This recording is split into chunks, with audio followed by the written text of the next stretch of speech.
Welcome home to USA Global TV and Radio, a place where dreams take flight, with authentic storytelling, diverse perspectives and meaningful conversations, where global stories unite and bridges are built beyond all borders. Discover world-class education, entertainment, hope and inspiration. Together, we're building bridges worldwide. Subscribe to our channel, USA Global TV. Download our app, USA Global TV. Be our guest or join our team. Visit usaglobaltv.com. Thanks to our founder and executive producer, Dr. Jacqueline Kerbeck. Music score by Yeffy Tang from Cloud Road Music. Voiceover artist Mike Porter. Creative direction by Paul Garcia. USA Global TV and Radio. Your home for global connection. All rights reserved. This video and its contents are the exclusive property of USA Global TV and Radio. Unauthorized use, duplication or redistribution in any form is strictly prohibited.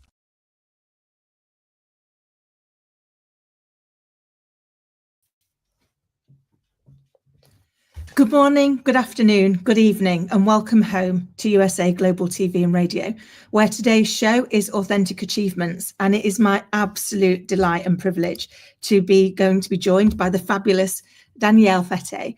She's the co-founder and CEO of FetTech, where she combines entrepreneurship with a passion for transforming healthcare. She's dedicated to pushing the boundaries of regenerative medicine by developing FDA-cleared medical devices that help the body heal itself. Known for her commitment to transparency and always putting patients first, Danielle focuses on finding natural solutions for some of the toughest injuries, diseases, and trauma. As a leader and innovator, she's passionate about creating meaningful change in healthcare and inspiring others to rethink what's possible when science, innovation, and patient care come together. And she's genuinely one of the loveliest human beings as well. So Danielle, welcome. Thank you for having me. Oh, it's an absolute pleasure, my lovely. I always love our conversations and I love the impact that you're having in the world. But could you bring that to life for us, for the people that haven't had the privilege of meeting you yet? Sure. I'm a nurse and I got into medical device years ago, 20 years ago, met my husband, and together we formed our company FetTech. He is an engineer and builds medical devices that me and my teams introduced to clinicians to use. And we're in the regenerative medicine space, which is just the most phenomenal thing ever, because it's a way to treat and heal patients without just slapping a Band-Aid on it or just doing another surgery. We're actually getting to the root cause and fixing the problem and healing patients naturally, which I'm all about. Anything natural, anything that's really safe to use. So we have FDA cleared products and we're used in hospitals and trauma and burn. We're used in aesthetics and we're helping people as best as possible. Wow. I love your story and your journey and the fact that you've taken that passion and purpose so that we can actually help people heal at the cause, because very often it's not the cause that's fixed, is it? It's a symptom that we get to. So how does what you do differ so significantly in helping people identify that cause and then fix it? Well, when patients are injured, our bodies are we're genius, but sometimes we're deficient in certain areas. And our natural body, when I slit my finger and needed stitches, we naturally form scar tissue to protect our bodies from an infection. And when you use our material, it signals to the body to heal differently. Some patients aren't healthy enough to heal. Some patients have comorbidities. Maybe it's diabetes, lack of blood flow, whatever the other underlying disease state is, they're not able to heal at all. But when they use our material that we invented, it signals to your body to heal differently. And then it gives your bodies the tools and instructions it would need to heal without scar tissue and heal really fast. But healing is just one aspect of it. It also helps minimize the pain and just really accelerates the healing. So patients that may not have had hope, that have been in hospitals for months with like an open infected wound, we're now able to heal and get discharged rapidly. But what I'm super excited about is taking this technology one step further. And now we're looking at ways to help patients where there's no other hope for them. For like spinal cord injury, can we regenerate the nerves, which the studies look really promising. And we're accelerating that project as fast as possible because patients that have had spinal cord injury, there's really no other options for them to help walk or regenerate their nerves. So my husband and I are really working on various projects within a variety of different health areas where patients need help. And right now, there's really no other options for them. Wow, it's amazing, isn't it? What not only what the human body can do, but what the human body can do when aligned with what technology is now enabling us to be able to do. And the fact that you're not only helping, you're giving back hope, which is so important, isn't it? When we are trying to heal from something. It really is. I mean, I started my journey in nursing, and then I didn't know, what my path was. I just knew I had a burning desire from the time I could walk to help people heal, which I knew was innate because no one in my family came from the healthcare world. They were entrepreneurs in the restaurant and food business. So I knew that was my calling and my purpose. When I met my husband, though, the two of us together, it felt like this magical fairy tale of healing, because I'm like, you invent what kind of products, and how does not everyone know about this? And then I realized very quickly that that industry really takes over the market. It's a huge money, huge profit. And at the end of the day, all these companies in the healthcare space, including hospitals, it's corporate. It's about the bottom line. It's about the revenue. And my husband has such a special soul and cares about people as deeply as I do. And early on, we just said, you know what? We can't work for others anymore because they're never going to put the patients first. They'll tell you they're putting the patients first, but at the end of the day, it's about the revenue. It's about driving stock up, or it's about getting acquired. So we did this on our own because we just knew that we could advance medicine, invent more innovative products, but also get them to the patients that need them faster than any other company could. So we went on our own in 2012 and started FetTech, and it's been quite the journey. It has not been an easy road, but now looking back, I'm just so grateful we did it. We did it independent of taking outside funding because we didn't want an answer to a board. And we saw really ugly behaviors working for others that, again, when the revenue was the bottom line. So we're in a really nice situation where we're independent, we're family owned, and we can make decisions and streamline our ideas very rapidly to make advancements in medicine. Amazing. And I can only begin to imagine that it was not an easy journey. Entrepreneurship never is. But entrepreneurship, when coupled with medical and technology, must bring with it its own unique set of challenges, I imagine. I think for any human, knowing that you have answers and that there's someone loved one that needs you, it's this pressure that I can't describe, because you have to stay within the law. We're FDA cleared, so there is laws, and I am the kind of empath that wants to help everybody. But that can't be. I have to be very aware of what I'm doing, how I'm operating, how I'm assisting people to be within the law so we don't get shut down. But like I said, I'm also an empath. Like I can feel people. I can feel people's pain, their emotions. So I really have had to lean into faith, spirituality, grounding myself, really self-improvement in all forms, just to be able to survive, because the amount of emails and people reaching out that have been in catastrophic accidents, it's very overwhelming. And I have to keep my eye on like each moment, each day, doing the best I can, but it can definitely be overwhelming. I love that. And I love that you share how important self-care is, because that's often something we don't talk about as entrepreneurs or business owners. And yet it's so vital, isn't it? We do need to have that self-care, make sure that we are refilling our cup, particularly if we're in a role where we are empathetic with people and we do take on the impact of what's going on in their world. Yeah, I've seen miracles every day in working in the hospital. And at some point you realize there's so much more than what we're able to wrap our heads around, like our purpose and our mission here on earth. And people may have different beliefs around the world, but I do believe that when you're happy and you are meeting your needs and really open to expanding and growing and learning through different situations, that you're going to be able to serve others better. But you have to it's like putting your oxygen mask on first. You have to take care of yourself.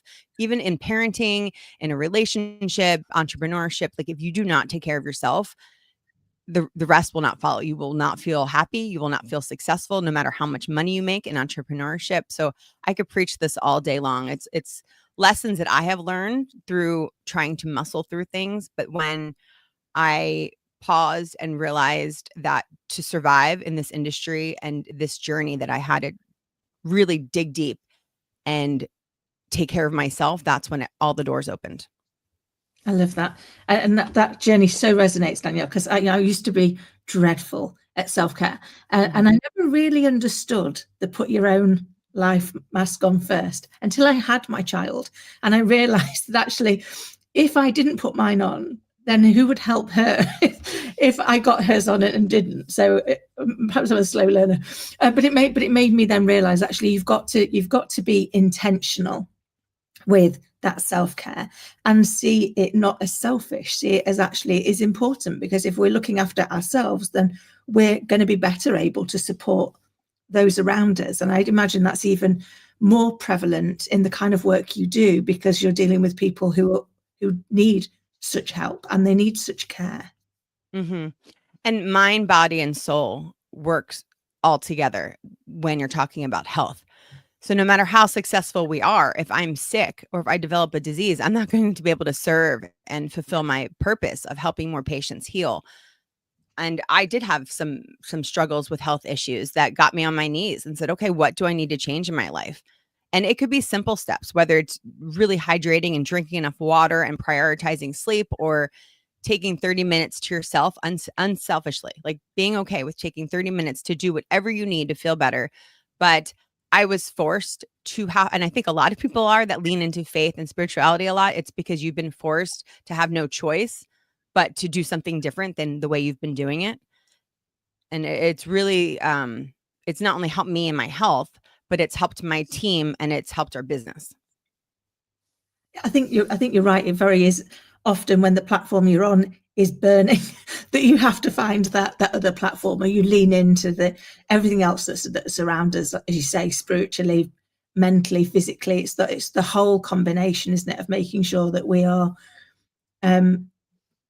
caring for all those aspects of ourselves, and we're understanding it through those lenses. And likewise, I had a couple of occasions where it wasn't until illness kicked in and made you stop, forced you to look at things differently, that actually you took a step back and really did consider what's going on in your world, and actually how intentionally are we spending our time? Because I think often the world's so busy and life is so busy that we can get swept along, can't we, in the busyness, in the hustle, without necessarily taking that step back and being mindful of, is this how we really want to spend the time we've got here? Is this really going to be what gives the biggest impact, positive impact on the people around us, the people we're here to serve? So how did you take that step? How did you make sure that you were able to build that grounding and that self-compassion into what you do, and therefore encourage it into what your team does? Mm-hmm.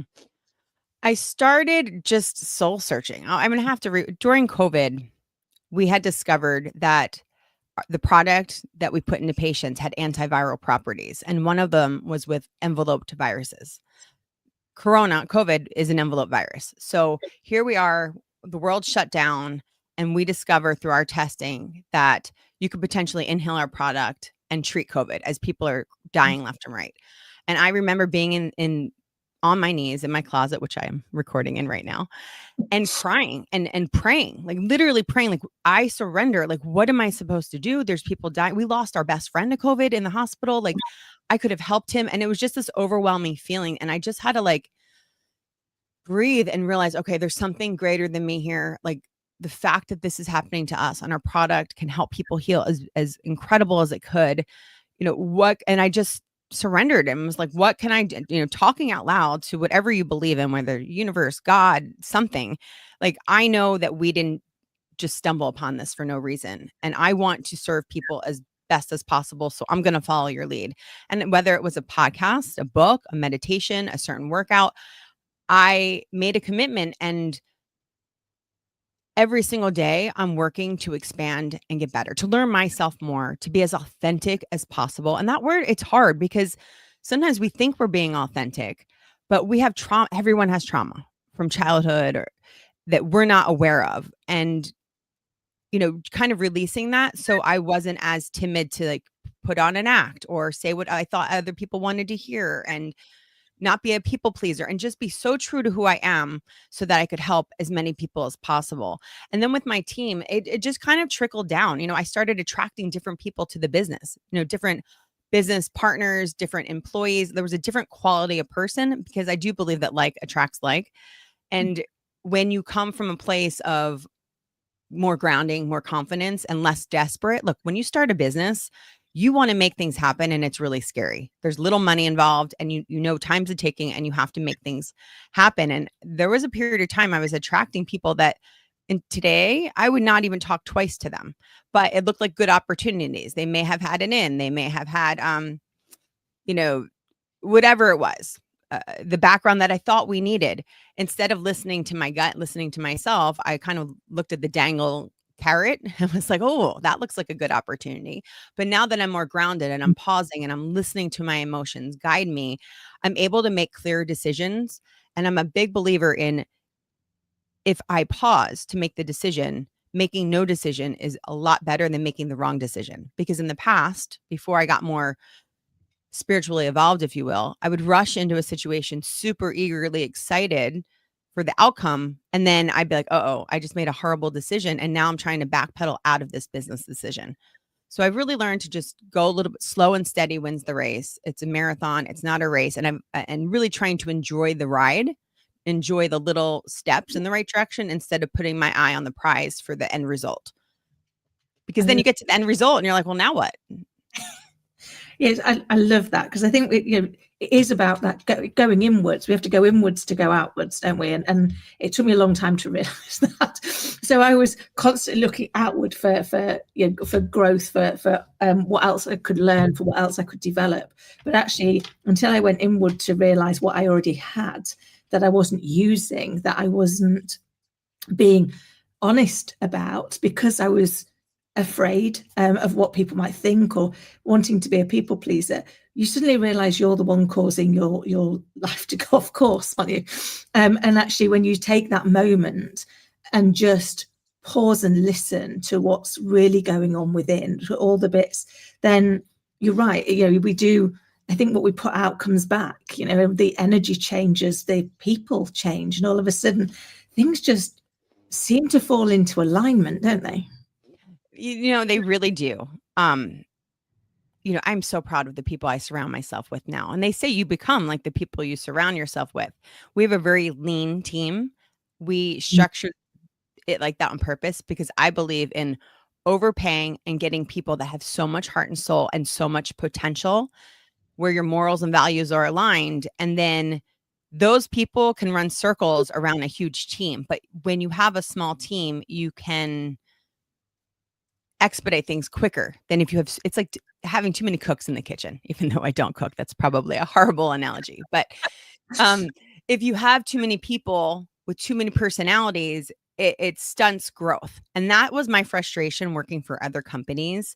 I recently heard the CEO of Airbnb and I was like, oh, this guy's the first one that's speaking my language where get a lean team, get the most capable people, take care of those people, nurture them, and you'll flourish. And that's kind of how we operate. But in doing that, I was able to slow down and focus on them and their development personally and professionally, because I don't separate. When they say like life work balance, I don't believe that there's a separation. If you're doing what you love, it kind of all blends together and that's just a part of you. So even within my team, I'm constantly encouraging them to do things that make them feel good and expand, whatever that may be, whether it's to get more creative, to take more initiative on their own, to read a book that may be inspiring to them to push themselves a little bit more. But I think it's really important in entrepreneurship and relationships in general that you lift each other up. I think that's so true. And I love that actually what you're doing is you're modeling what it is that you're trying to help them to achieve as well, which is you're growing, you're developing, you're investing in being the best version of you, and also showing them how important it is for them to do the same, invest in being the best version of themselves. And I think that's how teams grow together, isn't it? They have that common purpose. And I love the part that really spoke to me was that alignment of values. Because I think if our values and our morals and our purpose align, we are unstoppable. Mm-hmm. I don't look at resumes. I actually hate them. And I can tell you earlier on my career, I could make my resume attract any job I wanted. I know how to spin that. And you can make me look as horrible on paper, as good on paper as you want. But the truth is, I want to, within the first couple minutes, because your energy introduces yourself, within the first couple seconds of meeting someone, I know if this person is worth investing further in conversation or my energy or my time. And I really believe that's so important. I know a lot of other executives would go in with preconceived, like, this is who I want based on the resume. And I would kind of chuckle to myself. But again, in corporate America, there's a lot of lip service. There's a lot of, talk is cheap. I hate talk. Like, show me, don't tell me. I'm not a words of affirmation kind of girl. I'm like, show me how you feel and what you want to do. So, I learned a lot of things working for others that I knew I wanted to do differently. I was really good at paying attention when I worked for the other Fortune 500 companies, huge medical device and pharmaceutical companies. What I would never do as a manager or a director or at my own company. I love that. I think we learn so much, don't we, by observing, by seeing the impact people have. I've been very lucky to have worked with some amazing leaders over the years, and some dreadful ones. And you're able to look at it and go, I'll take this bit, that bit's all yours.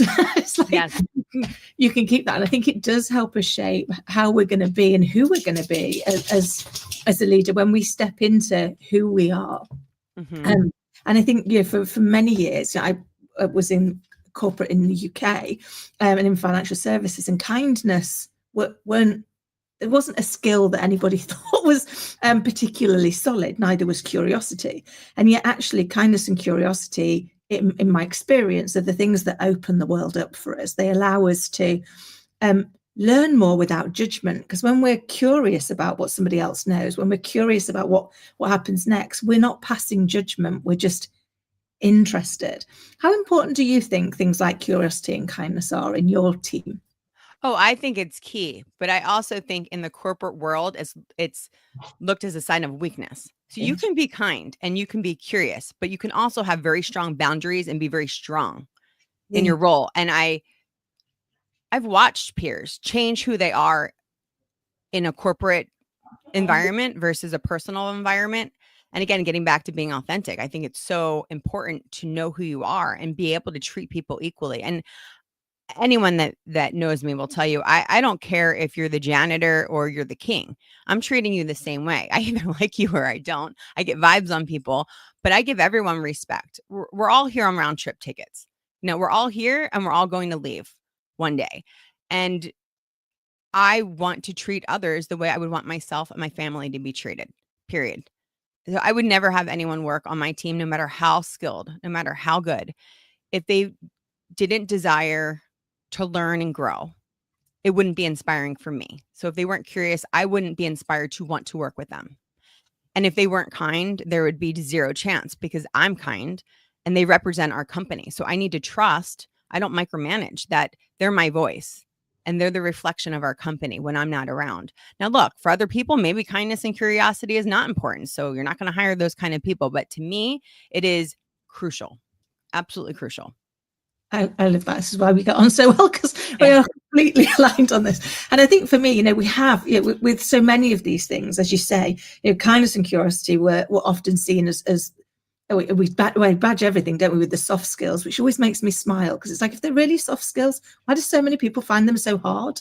It's like, but they actually are more difficult to do. It takes courage to be curious, because it means that you are willing to say, I don't know all the answers. And that's not something that has been prevalent in leadership for too many years, is it? Yeah, I just feel like those people have a lot of insecurities and a lot more work to do. The people that boss other people around and are not respectful, in my opinion, or they don't treat people nicely, that's an element of fear. that they have. And that's an element of insecurity and them having to prove themselves. And quite honestly, I don't want insecure people around me. I mean, look, we all have things that we could work on to become more secure. That's a part of being human. But when you're treating people poorly and bullying them to get ahead, or you're stepping on toes to get ahead, that to me is unacceptable. And that person is dangerous, because what that tells me is that person will do whatever it takes because they're insecure and they need to prove themselves. So there's an unpredictability pattern around that type of person that I do not have the time or energy, and I'm not willing to gamble on that kind of person. No, I think that is so valid, because if you have got a person who is willing to be unkind, who is willing to step on people, and what they're not willing to do is the inner work to be more grounded, to fix that insecurity, then that's like having it's like having a bull in a china shop, isn't it? You just don't know where the damage is going to come, but you know it's coming. You know it's coming, but also you're damaging the company, because when the focus is trying to prove yourself or one up someone to get ahead, then are you really aligned with the mission of the company? If my goal is to genuinely help people and move our medical device technology along and educate as many people as possible through social media or through clinicians, and I have someone who's just trying to prove themselves, that is taking away from our mission as a company. So I do think it's really important. And I have seen leaders hire people like this because of their experience or their contacts, but you really have to ask yourself, what are your goals in life? And my goal is to like what I'm doing and be happy while helping others and financially being successful. And I believe you can have it all. And I don't want robots. Those same people that are insecure and are assholes to other people. Hopefully I can say that on here. But those people are not going to challenge authority appropriately because they're too worried about going up the ranks. And, early on in my career, even when I didn't really have a big title, I would look at the way they were doing things and I would see strategically better ways or a faster way to get to the end result. Really, I'm really creative and I'm really strategic. And I was not afraid to speak up respectfully. I would say, I have this idea and this is why I think it's going to work well. And I would watch my peers just yes, authority. Yes, yes, yes, yes, yes, because they wanted a promotion. But if you really believe in yourself, like I'm betting on myself and my talent, you can respectfully challenge or come up with new and better ways to do things. And I think that's the beauty of a team, is people to have different perspectives and not be afraid to speak up and change. I love and thrive in change. And I think that's very important in the world to move things forward, because if you keep doing things the same way, nothing's ever going to evolve. That's so true. And almost the only constant in life is change. We're ever evolving. Every day is different. Technology is advancing. The world's moving around. So unless we start to get, as I often think as a leader, one of the greatest skills you need is to get comfortable with the uncomfortable, because it's going to be uncomfortable. Where things are going to not go the way we expected. Things will go the way we expected. But actually what our teams look for is our consistency. I remember working for one organization, and it wasn't until things went hideously wrong that I actually really completely got everybody's buy-in.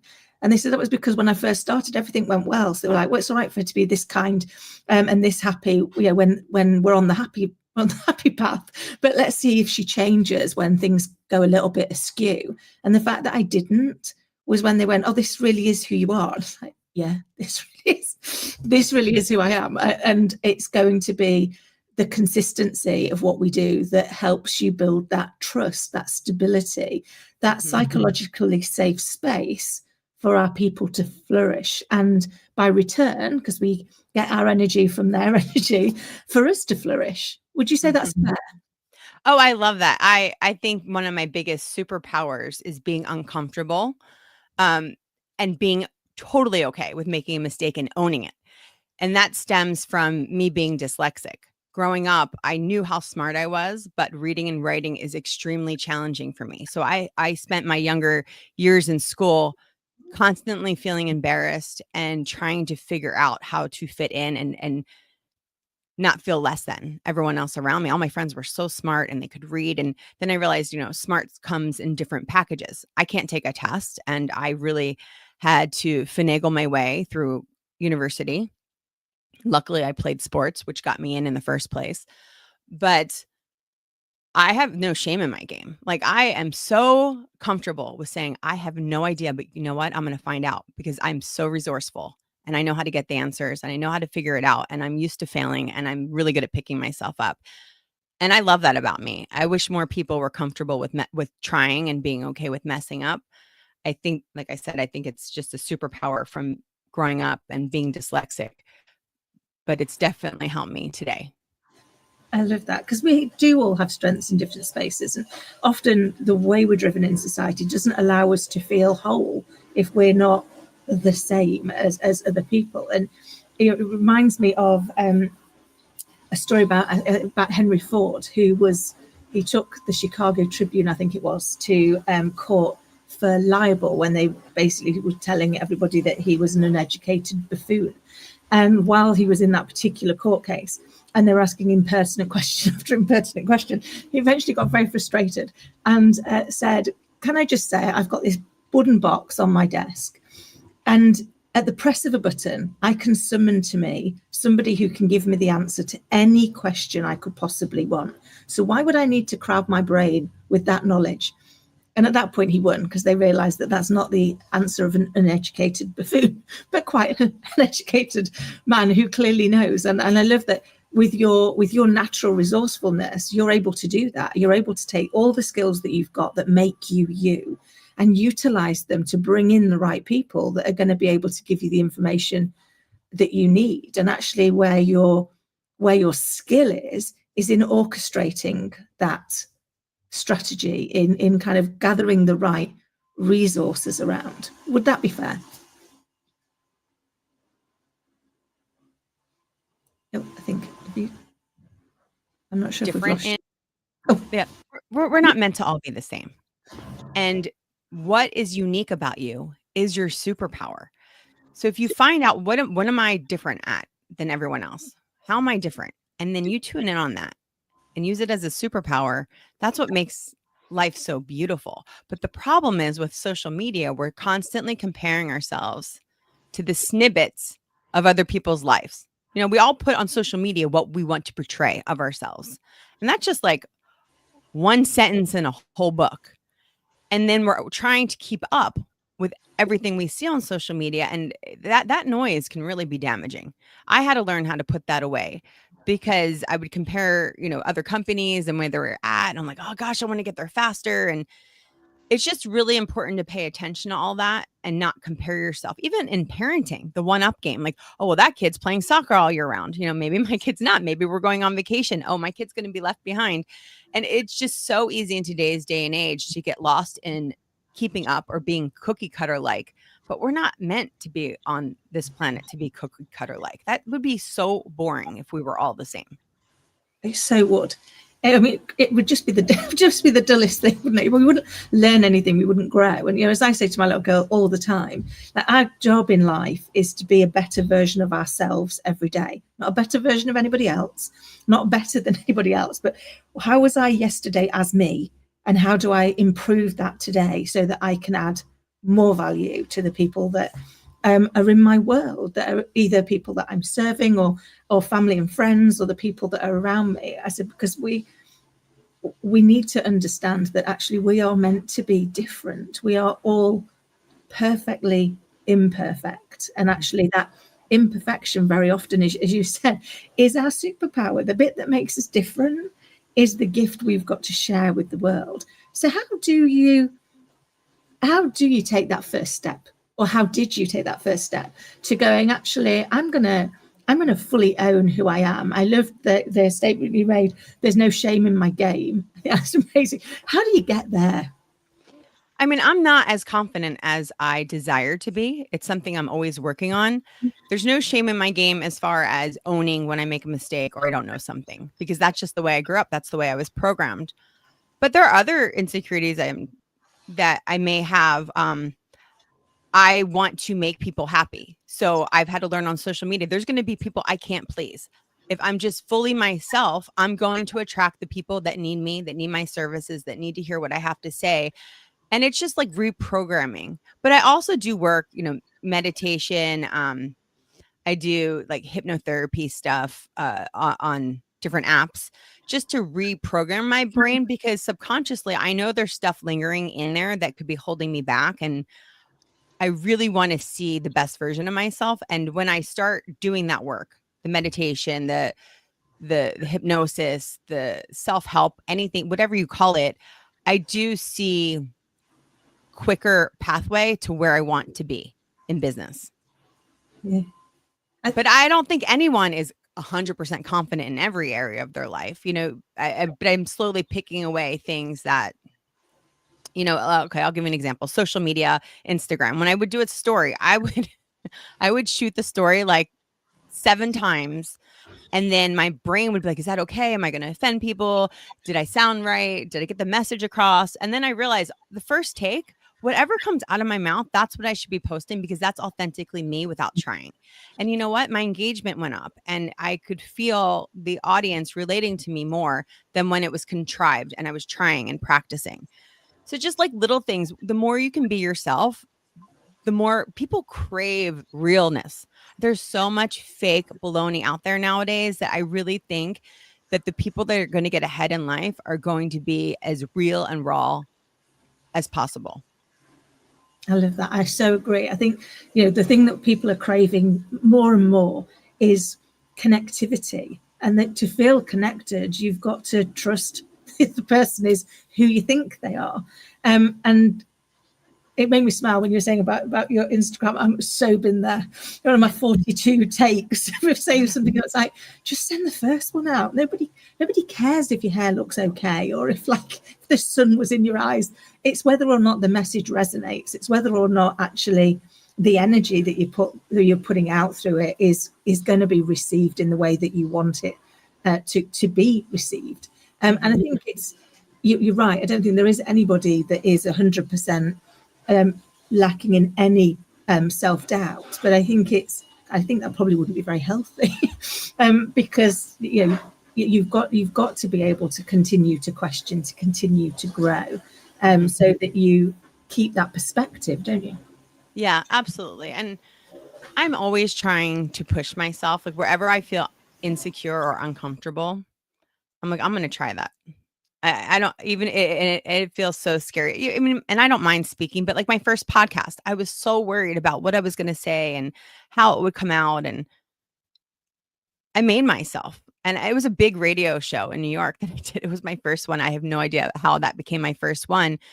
But it's so important to do things that are uncomfortable to grow.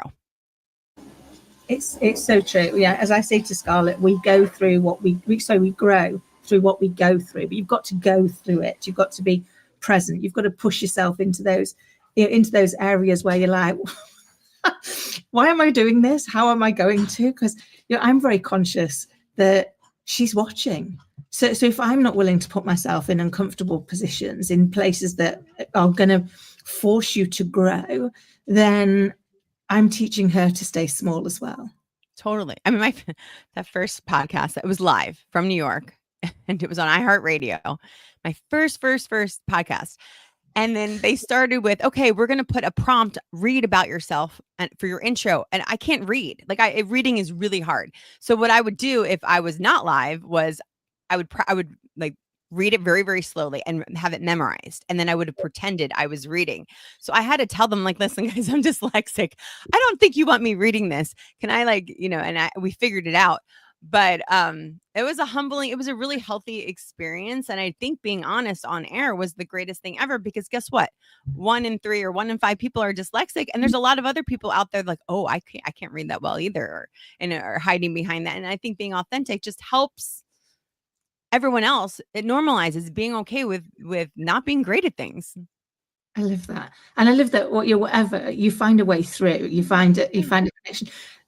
Forgive me, Pudding really wants to connect with you, Danielle. So he's desperately trying to give me a sock right now. Not for Puds. And I'm really conscious that time's just flying. And before we go, can you share with the audience how they can work with you and who you help? Sure. We help any patient that has an injury, a wound, like an opening in your skin that will not heal, or you want to heal without a scar, or I use it with CO2 laser for beauty aesthetics. There's a lot of ways we can help heal the skin.